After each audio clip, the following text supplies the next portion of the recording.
Ok, aucune idée de ce que le plan donne, mais en tout cas, je tourne cette vidéo.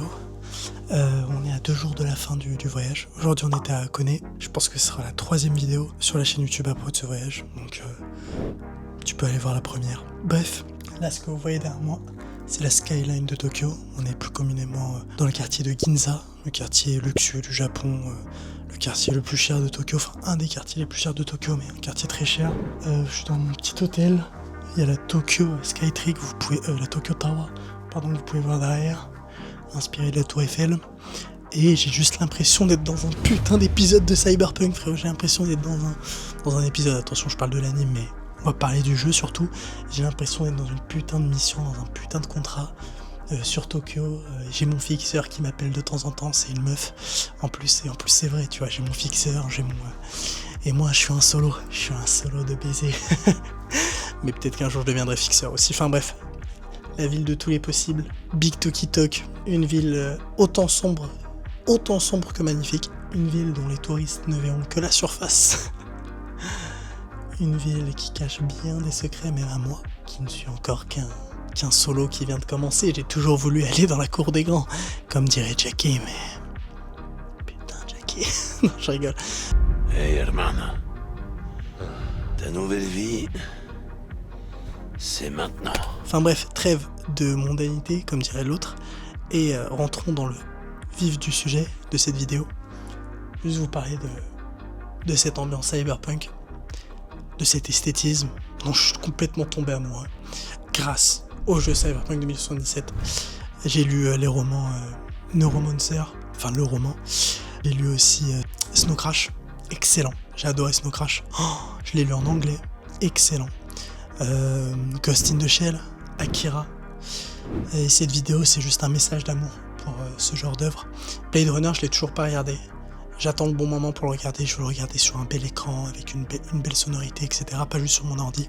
C'est un film qui se regarde en 4K, en 8K, en 12K, frère. Mais je suis fan de la vidéo Résonance de Blade Runner que je regarde en boucle. En fait, je suis fan des couleurs, je suis fan de l'ambiance. J'ai toujours aimé les dystopies, parce que je suis persuadé qu'on vit dans un monde dystopique. Ce monde-là me terrifie, au plus profond de mon âme. J'ai compris très jeune, à 10 ans, quand j'ai pris conscience du monde, que jamais je ne serai libre dans ce monde, et que je devrais me battre pour ma liberté. Mais, en fait, ce que je n'avais pas encore découvert, c'était que j'étais déjà le plus libre des hommes. Parce que tu peux me mettre dans la pire des dystopies, je serai toujours libre et putain indomptable, ok ? Ça déjà, faut que je le capte. Bref. Car j'ai pas peur de la mort en fait. Je m'en bats les couilles.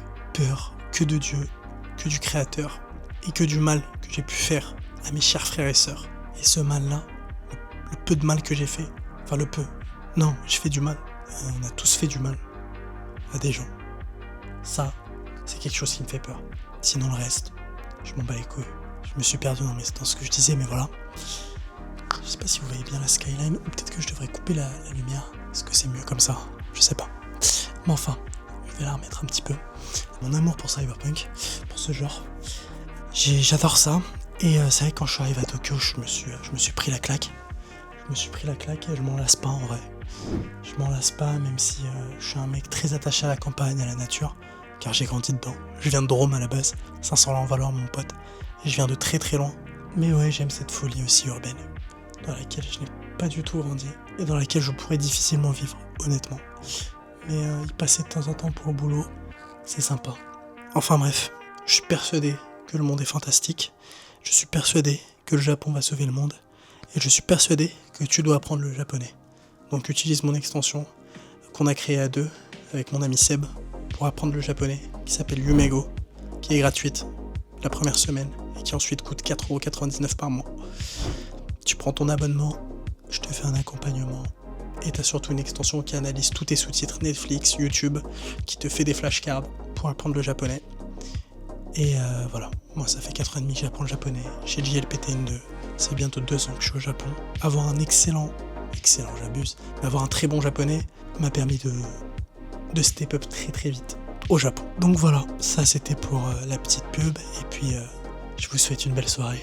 Et ouais, restez toujours sur vos gardes, ne soyez pas naïfs. Ne soyez pas naïfs et ayez peu de confiance au genre humain. Même si je suis un éternel optimiste et un éternel positif. Ne soyez pas naïfs. Donc, demeurez libres et indomptables. Parce que vous ferez baiser la gueule. Voilà. Sachez-le. Sur ce, je vous dis Gianni Gianni. Allez Gianni, tu n'auras pas regardé ma vidéo pour rien. Ça c'est pour ceux qui ont la ref. Excellent.